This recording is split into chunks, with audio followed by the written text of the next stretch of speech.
Mafuriko, mvua kubwa inayonyesha maeneo mbalimbali nchini imesababisha hasara kubwa. Zaidi ya magari 800 na mamia ya wasafiri wamekwama huko Morpus, Pokot Magharibi. Aidha, waombolezaji waliokuwa wanaelekea kwenye maziko ya marehemu Johana Ng'eno nao pia wakikwama baada ya barabara kufurika. Na kama anavyotuarifu Willy Lusige, hapa jijini Nairobi, maelfu ya wakazi pia wameathirika na mafuriko.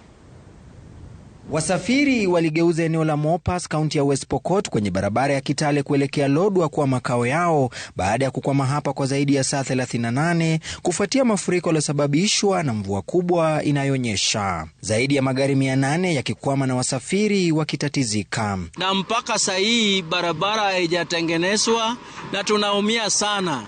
Njaa. Wasafiri wakilalamika hali duni ya mikondo ya kusafirisha maji ya mvua. Maji kama hii huwezi patia njia ndogo mpaka upanue njia kubwa ndio maji ipate njia ya kwenda. Na huko Emurwadi Kirnarok, waombolezaji na wageni waliokuwa wanaelekea mazishi walizuiliwa kwenye barabara ya Ng'ata Mogor baada ya daraja kufurika. Kuna wageni walikuwa wanatoka Kisumu, wageni kutoka Eldoret, kutoka Kilgoris, kutoka pande za Kericho wamesuiliwa hapa daraja. Katika eneo la Mlima Elgon, makumi ya familia kutoka vijiji vya Chesuyo, Kapkorong na Kimama zimehama makwao baada ya mvua kuharibu makazi na kusababisha vifo vya mifugo. Ombe wakaaji wangu kwamba wahamie sehemu salama. Na katika eneo la Gikambura, Kiambu, maji ya mafuriko yaliingia katika nyumba moja na kuwaua mifugo, huku sehemu ya machimbo ya mawe katika eneo la Kamangu yakiporomoka na kusababisha nyufa katika nyumba zilizo karibu.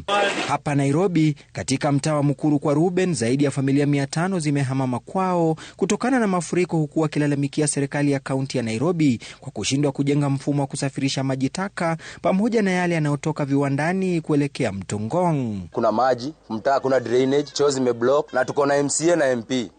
Tunashindwa tulichague MCA na MP wafanye kazi gani? Ni watengeneze ama hizo kampuni zifungwe mpaka watengeneze the proper drainage ambao wataweza kutupa hiyo maji, lakini sio kutuletea maji kwa kijiji. Mafuriko pia yamesababisha kufungwa kwa sehemu ya msitu wa Karura. Wakazi wa maeneo ambayo yameendelea kushuhudia mafuriko ya mara kwa mara sasa wanaitaka serikali kuwajibika kutokana na kile ambacho wametaja kuendelea kupewa ahadi hewa. Willy Lusige, runinga ya Citizen, mtaa wa Mukuru kwa Ruben, Embakasi Kusini.